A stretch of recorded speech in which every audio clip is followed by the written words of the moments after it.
در آیت 187 الله متعال میگه که ما از اهل کتاب عهد گرفته بودیم، پیمان گرفته بودیم. و اذ اخذ الله، و انگامی که گرفت الله متعال میثاق الذین، عهد و پیمان از الذین اوتوا الکتاب، که برشان کتاب داده شده بود. چی میثاق گرفته بود؟ لتبیننه، که شما حتما حقیقت ها را بیان میکنین للناس، بر مردم. ولا تکتمونه، و شما ایره نمیپوشانین. فنبذوه وراء ظهورهم، لکن بعد از اینکه اینا عهد کردن، پیمان کردن، اما عهد و پیمان خدا نبذوه، انداختن او را وراء ظهورهم، در پشت سرشان. شما انسانای بیدین ببینین، قرآنشان در پشت سرشان افتاده، کتابشان در پشت سرشان افتاده، حدیث پشت سر افتاده. کل گپ که میزنه اینمی عقل ما تو میگه، نظر ما تو میگه، قوم ما تو میگه، رواج ما میگن. کتاب بگی بیار پایان که قرآن عظیم شانه، یک بلس خاک سر شیشتن. بیار صحیح بخاری داری؟ نه من او را قبول ندارم. صحیح مسلم داری؟ نه او را قبول ندارم. مشکات المصابیح داری؟ نه او را من قبول ندارم. خیلی چی را قبول داری؟ از این خاطر میگه اهل کتاب عادتا اینمی قسم کتابهای خدا و عهد و پیمان خدا چی کردن؟ وراء از ظهورهم، در پشت سر خدا انداختن. چرا این کارا کردن؟ به خاطر از اینکه اینا خود تیکدارای دین ساختن، دین فروش هستن، دین دکان جور کردن، از اماکن عبادت اماکن تجارت جور کردن. عایدات پیدا میکنه که این عبادتگاه چقدر پیسه بر من میره، صندوقش چقدر پیسه میگیره، از زیارت چقدر پیسه بگیرم، از این مسجد چقدر پیسه بگیرم، از این اتاق‌های چقدر استفاده بکنم. اینا کلشان فقط در خوردن و در نفس خود هستن. کلی کارا رو به خاطر چی میکنه؟ الله متعال میگه به خاطر ازی که واشتروا، گرفتن بهی، در مقابل از نقص کردن تعهد خود با الله چی کردن؟ گرفتن ثمنا قلیلا، پول اندک. فبئس ما یشترون، بسیار زشت است آن چیزی که اینا میگیرن، یا میخرن یا میفروشن. باز احیانا وقتی که این مردمایی که نه به دین خدمت کردن، نه توحید بر مردم بیان کردن، نه راه حق بیان کردن، بلکه کتمان کردن، باز مجالس که بیشن باز مردم بسیار اینا را توصیف میکنن. بیا که دستم واج کنم، ماشاءالله چه شخصیت بزرگوار هستی، و اهل فلانی صاحب آمد و بخیزین در مقابل ازی الله اکبر چیخ میزنن در مقابلش، چک چک برش میکنن. ولا تحسبن الذين، و گمان نکنن، الذين، کسانی که یفرحون، خوشحال میشن، بما اتوا، با آنچه که انجام دادن، و یحبون، و دوست دارن، ایحمدوا، که حمد شون، بما لم یفعلوا، با آن چیزی که فعل نکردن. بدین هیچ خدمت نکردن، لکن القاب بزرگ گرفتن، نامهای بسیار بزرگ گرفتن، در مجالس بسیار خوب غذا و هر چیز پیشوری از یا مانده میشه، زیاد احترام میشه. میگه فلا تحسبنهم، پس شما اینا را گمان مکنین که بمفازة من العذاب، اینا با این کارشان از عذاب اخروی الله نجات پیدا میکنن. ای که کتمان حق میکنن، ای که توحید بیان نمیکنن، ای که بدعتها را تایید میکنن، ای که مردم با رواجهایشان تایید میکنن، ای که دین غلط معرفی میکنن، باز مقابل از این توصیف میشن، حمد میشن. بازیگه ای به این معنا نیست که باز اینا از عذاب الهی نجات پیدا میکنن. ولهم عذاب علیم، الله متعال میگه باز بر اینمی علمایی که همه تو صفات دارن مثل علمای بنی اسرائیل، برای ازنا عذاب بسیار دردناک است. آل رد شرک در مالکیت، زیاد الله متعال شرک در تصرف مالکیت رد میکنن. چرا بسیاری کسا بعضی از مخلوقات میگن که فلان مخلوق اینی جای نگاه میکنه، فلان مخلوق مرا نگاه میکنه، فلان مخلوق شفا میده، فلان مخلوق مثلا این قریه را نگاه میکنه، اگر فلان مخلوق نباشه باز وطن ما برباد است. کل چیز مخلوق پرستی هست. الله متعال میگه ولله، و خاص برای الله هست، ملک السماوات و الارض، مالکیت و تصرف در آنچه که در آسمان ها هست و آن چیزی که در زمین است. والله علی کل شیء قدیر، الله بر هر چیز قدرتمند است. شما چرا قدرت الله را نمیشناسین و دیگران را قدرتمند تلقی میکنین؟ الله متعال دلایل ربوبیت خدا بیان میکنه که ان فی خلق السماوات، شما توحید در تفکر و تدبر یاد بگیرین. یکی از بخش های توحید عبادت چی است؟ که با فکرت الله را عبادت کنیم. چه قسم با فکر میتونی که الله را عبادت بکنی؟ الله متعال دلایل میگه سعی کنین در خلقت آسمان ها و زمین، ان یقینا که فی خلق السماوات، در خلقت آسمان ها، و الارض، و در خلقت زمین، و اختلاف اللیل و النهار، و اختلاف شب و روز، لآیات، دلایل است برای اول الالباب، کسانی که صاحب فکر هستند، روشن فکر هستند، صاحب قلب سالم هستند.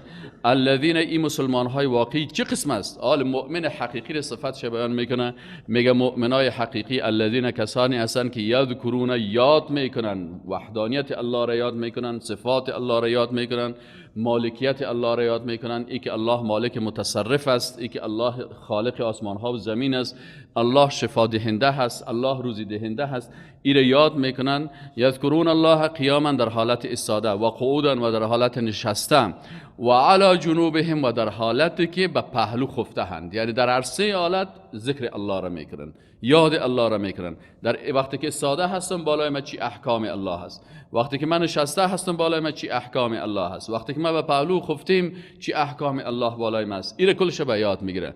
و یا هم الذین او مجاهدین که اونا به یاد الله هستن، جهاد میکنن فی سبیل الله قیاما در حالت ایستاده، بعضی اوقات صلاح جدیدش از استاده مثلا فایر میکنه، و قعودن و بعضی اوقات نشسته سر زانوی خود فایر میکنه، و علا جنوبهم و بعضی اوقات به پالو هستن. این کل ازیر در هر حالاتی که لوت میزنه و فایر کرده میره الله متعال بیان میکنه، قیاما و قعودا و علا جنوبهم و یتفکرون فی خلق السماوات. این کسایی که کارها را میکنن آیا تنها همین کارها را میکنن؟ میگه نه خیر، عبادت ها را تمامش انجام میتن، عبادت فکری را میکنن، عبادت قلبی را میکنن، عبادت زبانی میکنن، عبادت بدنی میکنن، عبادت مالی میکنن، تمام عبادت ها را انجام میتن. و وقتی که تمام عبادت ها را انجام دادن و یتفکرون باز تفکر میکنن فی خلق السماوات و الارض در خلقت آسمان ها و زمین، باز چی میگن؟ میگن ربنا ای پروردگار ما خلقت هذا باطلا. نتیجه تفکر چی هست؟ که باز میگه پروردگار وقتی که ما آسمان از دیدم، سیارات دیدم، کهکشان ها را دیدم، در تلسکوپ تمام از اینا را مشاهده کردم، بزرگی از اینا را دیدم، زمین دیدم، مخلوقات زمین دیدم، حیوانات دربارش فکر کردم، درباره وجود خود فکر کردم، باز میگه سبحانك، به این نتیجه میرسد که پروردگارا پاکی شایسته ذات تو هست، تو ذات پاک هستی از تمام عیبها، مقدس هستی و تو ذات هستی تقدیس و عظمت و جلال و عبادت شایسته ذات تو هست. فقنا عذاب النار، باز میگه پروردگار ما را نجات بده از عذاب آتش دوزخ. ربنا ای پروردگار ما انک یقینا که تو من هر کسی را که تدخل داخل بکنی النار در آتش دوزخ فقط اغزیته، یقینا که او را بسیار ذلیل و خوار ساختی. و مال الظالمین من انصار، و مال الظالمین و نیست برای ظالمان من انصار هیچ نصرت کننده و کمک کننده. این عادت مسلمان هست، نمی قسم دعا میکنن ربنا اینا لسای که اینجا توسل است. توسل چی است؟ یکی توسل توحیدی است و یکی توسلی که مشرکین میکردن. توسل توحیدی چی است؟ که با اسماء و صفات الله توسل بکنی، با ایمان خود توسل بکنی، با عاجزی خود نشان بدی بر الله توسل بکنی، با عاجزی خود توسل بکنی، مثلا عبادت خود با اعمال نیک خود توسل بکنیم، اینال با دعای خود و دعای یک انسان زنده توسل بکنی. اما توسل شرکی کدام یکی است؟ توسل شرکی است که باز اینا می رفتن پیش بتها، باز می گفتن که ما نعبدهم الا لیقربونا الی الله، ما این بتها را، این قبرها را عبادت نمی کنیم مگر به خاطر که یا باز ما را چی میکنه؟ ما را به الله نزدیک میکنه. الله سعی که الله متعال میگه انسان های موحد که از این قسم دعا میکنن، الله تعلیم دعا را میده، میگه این قسم دعا بکنین ربنا ای پروردگار ما اننا یقینا که ما سمعنا شنیدیم منادیان یک ندا کننده را که ینادی للایمان که صدا میکرد، رسول الله صلی الله علیه و شنیدیم، دعوتگرای اسلام شنیدیم که میگفت که بیاین به یگانگی الله را بشناسین، ان آمنو بربکم، این که ایمان بیاورین به ربتان، به خلق کننده تان، به روزی دهنده تان، به شفا دهنده تان، خلق کننده تان، خلق کننده اولادهایتان کسی دیگه نیست. فآمنا، پس ما چی کردیم؟ ایمان آوردیم. اینمی ایمان خدا اول توسل به صفت ربوبیت الله کردن و باز توسل به ایمان خود کردن. پس ما این پروردگار را ایمان آوردیم. عریضه خدا پیش میکنم فاغفر لنا، پس یا الله ما را مغفرت بکن. چی را مغفرت بکن؟ ذنوبنا، ما خب بیچاره هستیم، از پیش ما به شکل از اشکال گناه ها رخ میتن. و کفر عنا سیئاتنا، و کفاره بکو، دور بکو، زائل بکو، بپوشان عنا از ما سیئاتنا گناه های ما را، و توفنا و بمیران ما را مع الابرار به همراه انسان های نیک. یا الله ما را همراه اینمی نبیین، صدیقین، شهدا و صالحین، موحدین حقیقی، امرای از اینا پیروان قرآن و سنت حشر بکن. ربنا ای پروردگار ما، ای رب ما، ای خالق ما، و آتنا و بتی بر ما وعدتنا آنچه را که بر ما وعده کردی، علی رسول که به زبان پیغمبرانت، ولا تخزنا و ما را خوار ذلیل مساز، یوم القیامت در روز قیامت، اینک یقینا که تو یا الله لا تخلف المیعاد وعده های خدا خلاف نمی کنی. الله متعال میگه وقتی که انسان ها این قسم صفات داشته باشن و این قسم عقیده پاک داشته باشن و واقعا یک تا پرست باشه، بازی را الله متعال چی برش میگه؟ فاستجاب، پس اجابت میکند بر از این موحدین، بر از این یک تا پرست، بر کسایی که عقیده خدا درست جور کردن مطابق قرآن و سنت. فاستجاب لهم ربهم، پس اجابت میکند، قبول میکند، لهم برایشان، ربهم ربشان، خالقشان، رازقشان، روزی دهندهشان، شفا دهندهشان. چه قسم اجابت میکنه؟ در جوابشان میگه که انی لا اضیع عمل عامل. الله متعال میگه انی یقینا که من که ذات یگانه هستم. اینجا یا متکلم است، برای مفرد استعمال شده چون جای عقیده هست، جای توحید است. الله متعال میگه که انی من لا اضیع، ضایع نمیکنم. چی را ضایع نمیکنم؟ عمل عامل، عمل هیچ عمل کننده را، منکم از شما، من ذکر او انثی، چی مذکر باشه چی مؤنث باشه، چی مرد باشه چی هم از خانم ها باشه، از خواهرای ما باشن. الله متعال میگه از هیچ کدام از اینا را عملشان ضایع نمیکنم. بعضکم من بعض، بعضی از شما از بعضی دیگری خلق شدین. فالذین، پس کسا مردها از زنها خلق شدن، زنها از مردها خلق شدن. کل از اینا ببینین کلشان با هم مخلوقات بسیار عالی مقام الله هستن، خصوصا که عقیده توحید داشته باشن. فالذین، پس کسانی که مؤمن حقیقی هستن، هاجروا، هجرت کردن، و اخرجوا، و کشیده شدن، من دیارهم، از منازلشان، و اوذوا، و اذیت شدن، ضرر برشان رسانده شدن. چرا؟ فی سبیل، در راه من، و قاتلوا، و جهاد قتالی و مسلحانه کردن، و قتلوا، و خودشان به شهادت رسیدن، کشته شدن.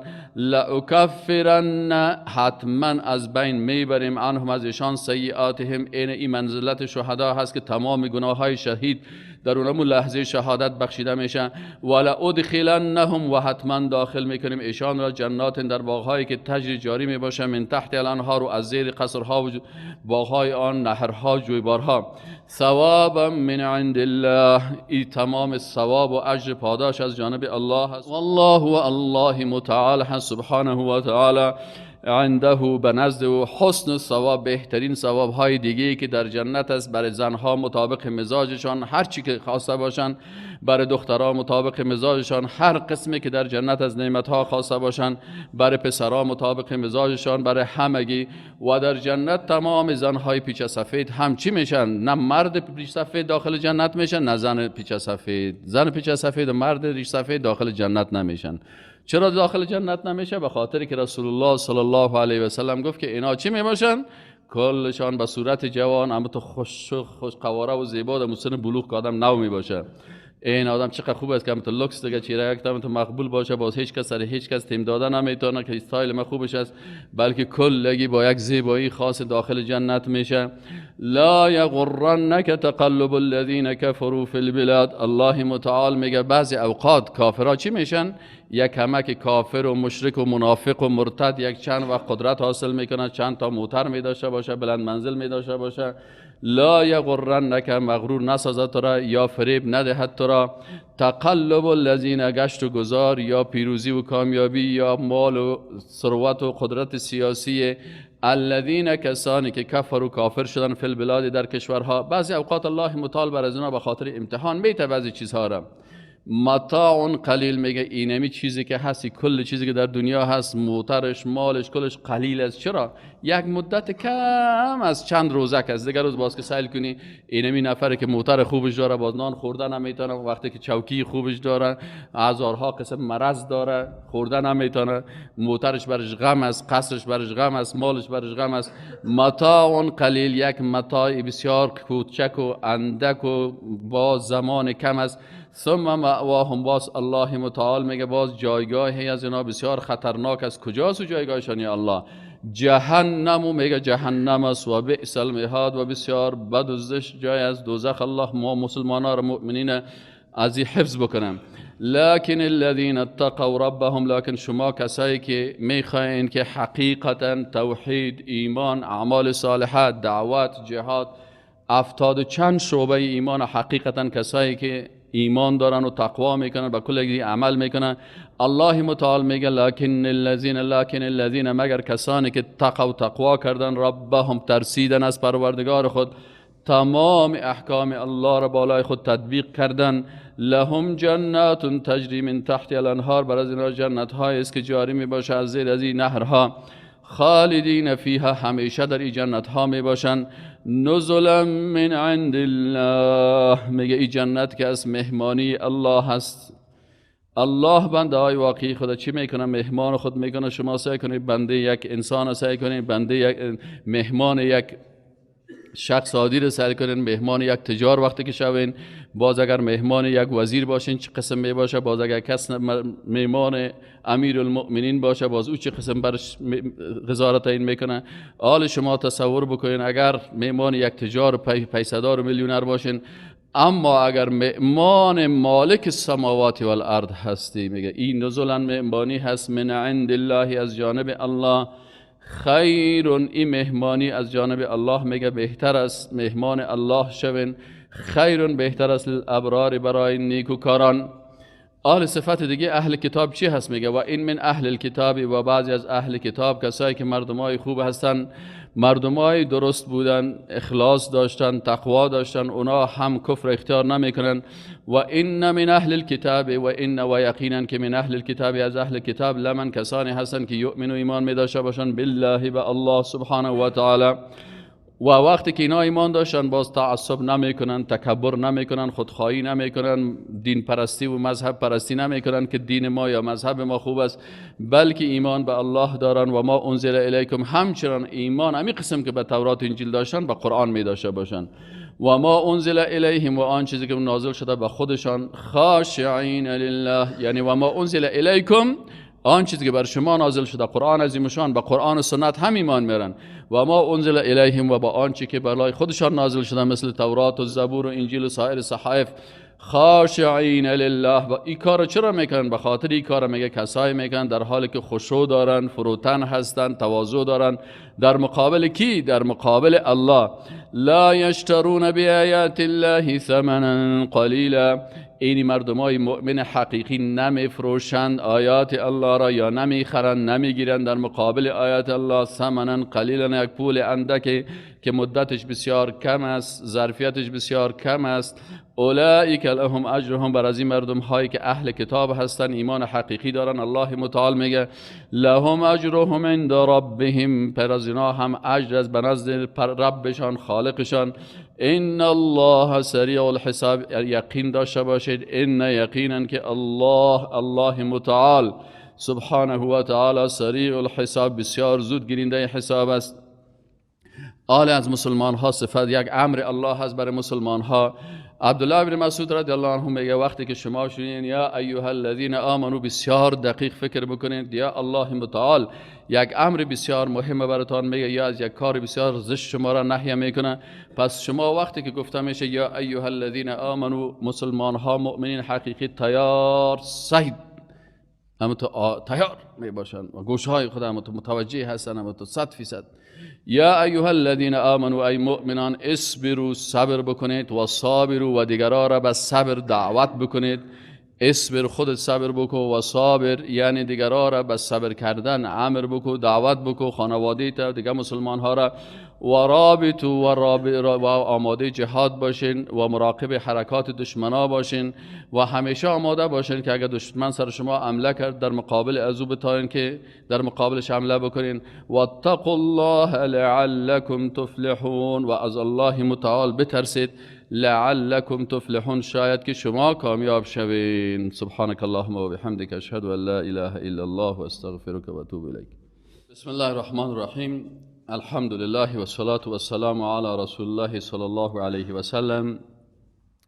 الحمد لله که الله متعال ما و شما را توفیق نصیب کرد، و این بسیار نعمت الله هست که کسی را توفیق بده که کتاب الله را بخوانه و در مجلس کتاب الله شرکت بکنه. این بزرگترین نعمت الله هست. باید شکر الله را بکنیم که الله متعال برای ما و شما این توفیق نصیب کرد. حال ما و شما رسیدیم در سوره نساء. وقتی سوره نساء را میخوانیم، بین سوره نساء و بین دو سوره دیگه از نگاه موضوعات چی ارتباط است در سوره فاتحه. الله متعال این سوره مادر بود، احکام مجموع تمام قرآن در این سوره فاتحه خلاصه تمام از این گفت.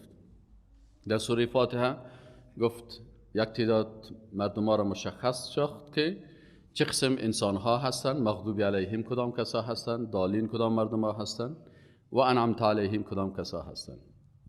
انعمت علیهم کسانی را گفت که بالایشان انعام الله شده، اونا کتاب الله و سنت پیغمبرشه. کتاب الله را در هر زمان و سنت پیغمبر را در هر زمان میفهمن و به او عمل میکنن، پس اینا بالایشان نعمت الله نازل میشه. قسم دوم کسایی گفتن که مغضوب علیهم هستن که بالای از اینا غضب الله میاد. کی هستن؟ عالم هستن، کتاب میفهمن، سنت پیغمبر میفهمن، لکن به ضد از او عمل میکنن، مخالف از او عمل میکنن. مثل علمای یهود که بالای از اینا غضب الله نازل شد. و هر عالمی که دین بفهمه ولی به خاطر منفعت دنیا، به خاطر چوکی، به خاطر قدرت، به خاطر شهوات سیگانه که گفتیم، کتاب الله را شهوت نفس، شهوت جنسی، شهوت مال و یا شهوت جاه و مکان و چوکی و کرسی و قدرت، اگر شریعت الله را تغییر میده باز سر از اینا غضب الله نازل میشه. و قسم سوم بیان کرد که کسایی هستند که اونا ضالین هستند. ضال کدام مردم هستند؟ که اونا دین نمیفهمند، کتاب الله را و سنت پیغمبر را نمیفهمیدن، تورات نمیفهمیدن و سنت موسی علیه السلام نمیفهمیدن، انجیل نمیفهمیدن، سنت های عیسی علیه السلام نمیفهمیدن. اینا و یا قرآن و سنت، قرآن عظیم شان و سنت رسول الله نمیفهمیدن، اینا ضال گفته میشن. اینا چرا ضال هستن؟ راهگم گمراه هستن، راه را گم کردن. ایوازی که از کتاب الله و سنت پیغمبر استفاده کنن، اینا از بدعت ها و رواج ها میگیرن.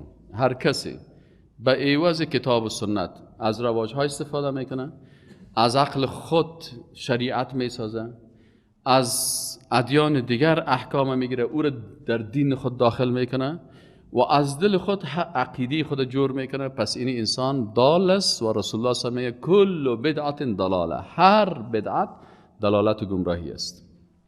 در سوره بقره ما و شما دیدیم که رد کرد بالای علمای یهود، بالای امی مغضوب علیهم.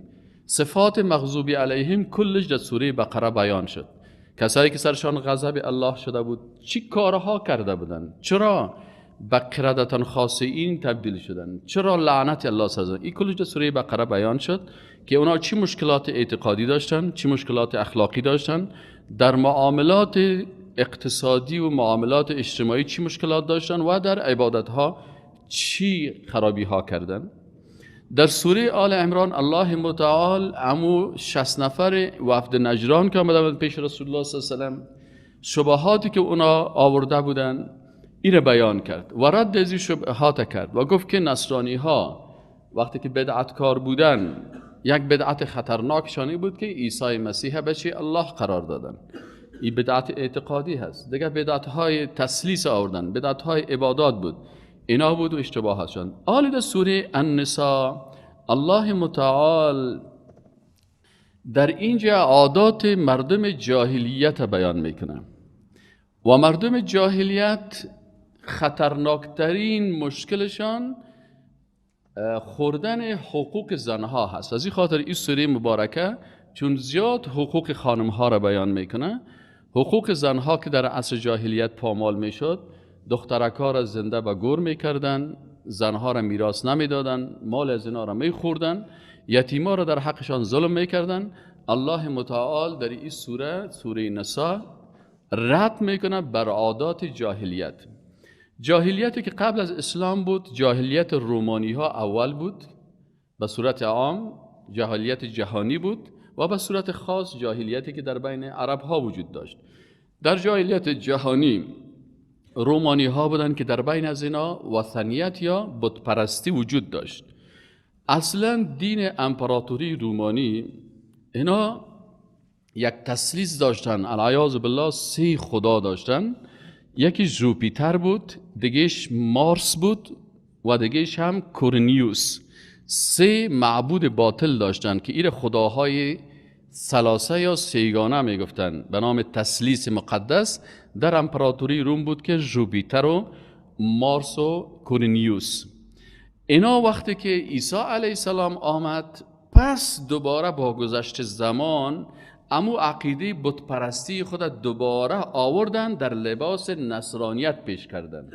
پس قبلا 3 خدا داشتن به نام جوپیتر و مارس و کورینیوس، آل به نام خدای پدر، خدای پسر و روح القدس.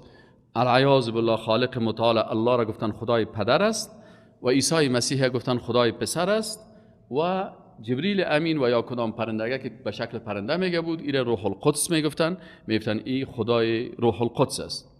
پس این جاهلیت است که پس امو کفر و بت پرستی را در لباس دیگی بر مردم تقدیم کردن. جاهلیت نصرانی یهودیا اینا هم به جاهلیت رفته بودن و عقیده توحید در بعضی حالات به شرکیات مبدل کردن. عزیر میگفتن و میگفتن عزیر پسر الله هست. بعضی اوقات مثلا بی‌ادبی ها کردن، صفات زشت مخلوقه مثل بخیلی کردن، کشتی گرفتن، صفات مخلوقه مثلا مثل حسادت کردن، فقیر بودن، اینا را گرفتن به الله نسبت دادن. پس این صفات جاهلیت مردم چی بودن؟ در فارس چی مشکلات داشت؟ مردم فارس قدیم که این مناطق افغانستان و ایران و بسیاری از منطقهای تاجیکستان و آذربایجان اینا شامل می شدن، امپراتوری فارس در اینجا هم جاهلیت وجود داشت. جاهلیت اهل فارس چی بود؟ اونا به نام ثنویت، 2 خدایی به نام ثنویت و مانوی ها می گفتن. اینا چی عادت داشتن؟ ثنوی ها مجوسی بودن که اینا از ثنویت از 2 خدا گرفته شده. اینا میگفتن ما 2 خدا داریم، یکی خدای روشنایی است و یکی هم خدای تاریکی. خدای روشنایی را ایزد یا یزدان میگفتن. یزدان یا ایزد نام خدای نور مجوسی ها هست و خدای ظلمت خود به نام چی میگفتن؟ اهریمن میگفتن. شیطان میگفتن این خدای تاریکی هاست و میگفتن خدای نور بهتر است از خدای ظلمت کرده، چرا که خدای ظلمت میگفتن این شریر است، مذموم است و چی است. در جاهلیت حبشی ها و قریشی ها اینا متأثر شدن به فلسفه بت پرستی رومانی ها. وقتی که عمرو ابن لحی یک شخص بود که این رهبریت قریشی ها را به دست گرفت. آدمی بود که عقیده را نمیفهمید، جاهل بود. وقت رهبریت سیاسی به دوش از او شد، گفت که وقتی من رهبر سیاسی هستم رهبر دینی هم میشم. بالاخره وقتی که این رهبر دینی شد، یک سفر تجارتی کرد، چون هم تجارت میکرد، هم رهبر سیاسی بود و هم رهبر دینی شد. وقتی ای بر روم رفت، رومانی ها بر از این فلسفه بت پرستی را گفتن و خلاصه فلسفه بت پرستی چی است که بت پرستا 2 فلسفه دارن. فلسفه اولشان این است که خالق متعال به پادشاه ها تشبیه میکنن. اینا برای عمرو ابن لحی گفتن که خالق متعال مثل پادشاه هست. چون عمرو ابن لحی اگر عقیده را میفهمید، این برای جواب میگفت که لیس کمثله شیء، مثل الله هیچ چیز نیست. پس شما تشبیه وقتی که میکنین، تشبیه خالق با پادشاه ها، این کفر است، شرک است، این ناروا هست. لکن این جاهل بود، نمیفهمید، این قبول کرد. وقتی که این تشبیه را قبول کرد، فلسفه دوم خود بیان میکنه، میگه خب وقتی که تو قبول کردی که الله مثل پادشاه ها وارث، پس آیا پیش پادشاه مستقیم رفته میتونی؟ این فلسفه بت پرستی. گفت نه، رفته نمیتونم. چرا؟ به خاطر که هر کس پادشاه پیش خود نمیمونه. گفت وقتی که نمیمونه، پس وقتی که مستقیم پیش ازی رفته نمیتونی، مجبور هستی از طریق رئیس دفترش، سکرترش پیش ازی پیش شوی و بری. همین قسم که پادشاه به رئیس دفتر و سکرتر نیاز داره، آل چون خالق متعال مثل پادشاه در فلسفه بت پرستی، گفت اینا هم چی میکنن؟ در فلسفه بت پرستی اینا وقتی بت پرستی فلسفه اولش قبول کرد عمرو ابن لحی که الله مثل پادشاه است، فلسفه دومش گفت در فلسفه دومی است که وقتی پیش پادشاه مستقیم رفتن نمیتونی، به خاطر ازی که پیش پادشاه وقتی میری، پادشاه هر کس نمیپذیره، پس مجبور هستی عریضه برای کی بدی؟ به یکی از مقربین پادشاه، سکرترش، رئیس دفترش یا الله در قرآن گفت که الله الصمد. وقتی فلسفه اول پذیرفت، فلسفه دوم تقدیم کرد. فلسفه دوم چی است؟ که پیش پادشاه مستقیم رفتن نمیشه. حالا چرا پیش پادشاه؟ اگر این عقل می داشت، علم می داشت، باش میگفت که خب اول خب پادشاه، خالق با پادشاه تشبیه نمیشه، این شرک و کفر است. دومی که ما پیش پادشاه وقتی که میریم، پادشاه عریضه ما را مستقیما قبول نمیکنه. دو علت داره: یا پادشاه ظالم است، قدرتمندا را میپذیره، غریبا را نمیپذیره، فقیرا را نمیپذیره، پس این ظالم است. ما مجبور میشیم پیش سکرتر و رئیس دفترش بریم یا پیش کدام از خودگیش واسطه بکنیم. و یا اینکه پادشاه محتاج است، مظلوم است، بیچاره، کل ریزا را گرفته نمیتونه، مجبور است که کار خود تقسیم بکنه. الله متعال صمدیت داره، الله الصمد. الله بنیاز است از سکرتر و رئیس دفتر و وزیر و الله متعال از این چیزا پاک است. از سبحان ربک رب العزت عما یصفون. به هر صورت گفت آل که این قبول کردی، پس پیش الله هم وقتی که ما میریم مستقیم رفتن نمیتونیم، چون مثل پادشاه هست. پس ما هم باید پیش کی بریم؟ پیش مقربینش بریم. این مقربینش کی می باشه؟ این مجسمه هایست یا این قبر هایست که ما را جور کردیم. اگر پیسه دار بودیم مجسمهش جور میکنیم، اگر پیسه دار نبودیم پیش قبرش میریم. اما تو باز او عریضه ما را ما نعبدهم الا لیقربونا الی الله. پس ما پیش از اینا میریم تا عمرو ابن لحی امی گپ شنید و بالاخره امی عقیده بت پرستی رومانی ها را آورد امرای خود به کجا؟ به مکه مکرمه. اونا برش یک دانه بت دادن. او بت از یاقوت جور شده بود، یاقوت سرخ. از این خاطر تا امروز مردم میگن که یاقوت بسیار برکتی است. چرا؟ به خاطر که هوبل از یاقوت جور شده بود. فهمیده؟ این حال بازم یاقوت سرخ برش دادن، بازی را گرفت آورد و در مکه مکرمه بت پرستی را چی کرد؟ ترویج کرد. حبشی هم عین کار بت پرستا را میکنن، منتها اینها قبر پرست بودن. اینا وقتی که یک تن از شخصیت های بزرگ یا پیغمبر یا یک ولی یا یک کس فوت میکرد، باز اینا به قبر از اون مراجعه میکردن و تصاویر از او رو در قبرش میماندن و قبر پرستی میکردن، بر از او رکوع میکردن، سجده میکردن، در گرد قبر طواف میکردن، از بر قبر نظر میبردن، از او دختر میخواستن، بچه میخواستن. این کارها را مردمای حبشه میکردن. پس این قسم این عصر جاهلیت بود که این کارا داشتن. مردمای قریش دیگه چی مشکلات داشتن؟ اینا بعضی اوقات پناه میبردن به جنها. و انه کان رجال من الانس یعوذون برجال من الجن. جنهای کافر یکی جنهای مؤمن هستند که اونا یک تا پرست هستند مثل ما و شما، هیچ وقت اونا کار زشت نمیکنن، بلکه جنهای کافر مثل مسلمان انسانهای کافر به شرک مبتلا می باشند. یک تعداد دیگه از اونا به مجسمه ها پناه می بردن مثل لات و منات و هبل و غیره. بعضشان به قبرها پناه می بردن که رسول الله صلی الله علیه و سلم گفت که چیست؟ عن عایشه رضی الله عنها عن النبی صلی الله علیه و سلم، میگه رسول الله صلی الله علیه و سلم گفت در مرضی که وفات کرد یک توصیه کرد بر امت خود، گفت لعن الله الیهود و النصارى، الله لعنت کرده یهود و نصارا را. چرا؟ اتخذوا قبور انبیائهم مساجد، به خاطر که اینا قبرهای پیغمبرای خدا سجدگاه ساختن. از این خاطر گفتن لولا ذالک. بی عایشه گفت اگر می کار نمی بود مردم ما قبر پیغمبر سم بسیار لوکس جور میکنیم، سمیتی جور میکنیم، اما قبر رسول الله صلی الله علیه و اصل قبرش که ببینی یک عکس سبز تو را که جور کردن غلط است. اصل قبر رسول الله صلی الله علیه و که ببینی اما تو خاک در زمین است، هیچ نه سمت شدگی است نه دیوار چیز داره و نه هیچ، اما تو قبرش عادی هست، عادی. از این خاطر میگه ما این چیگم غیر انی اخشا ان یتخذ مسجد، به خاطر که این سجدگاه قرار ندن، چون که قبر وقتی که بسیار لوکس ساختی و جورش کردی و قالینا را گردش انداختی، بازی سجدگاه به سجدگاه مبدل میشن. دیگه عادات قریشی ها چی بود؟ پناه بردن به درخت ها بودن. اینا درخت مقدس داشتن، از چوب از او استفاده میکردن برای تاویزا و برای چیزهای خود، باز گردن ها اشتکای خود او چوبا را مینداختن. پناه بردن به تمیمه هست. دیگه تمیمه چی بود؟ که اونا مثلا تارها را میگرفتن، مهره ها را میگرفتن، سنگ، چوب، کلوخ، استخوان و دیگه چیزها را میگرفتن و در گردن خود و در گردن اشتکای خود آویزان میکردن، برای اینا پناه میبردن. و رسول الله هم گفت که من علق تمیمه فقط اشرک، هر کسی نمی چیزها را در گردن خود آویزان کرد این او را با الله شریک کرده است. دیگه پناه میبردن به صدف. صدف یک موری بود که او را از بحر میگرفتن و بر از او هم چی میکردن. اینال امام احمد ابن حنبل میگه که از رسول الله صلی الله علیه و آله از عقبه ابن عامر روایت میکنه که من تعلق تمیمه، هر کسی که تمیمی را آویزان بکنه فلا اتم الله له، و من تعلق ودعه، اگر کسی صدفه چی کنه در گردن خود آویزان بکنه به قصد ای که مرا حفظ میکنه، میگه فلا ودع الله له، رسول الله هم گفته که الله پاک رو حفظ نکنه. دیگه پناه میبردن به قسم مهره ها به نام مهرموره و خرموره.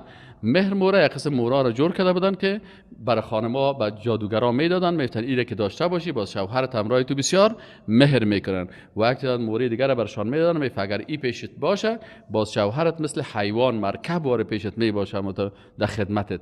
این هم از عادات جاهلیت. دیگه چیز رتیمه بود. رتیمه تاری بود که در دست خود رو تو میدادن، میگفتن این تار برکتی هست، تار فلانی بت است، فلانی قبر است و فلانی چی است.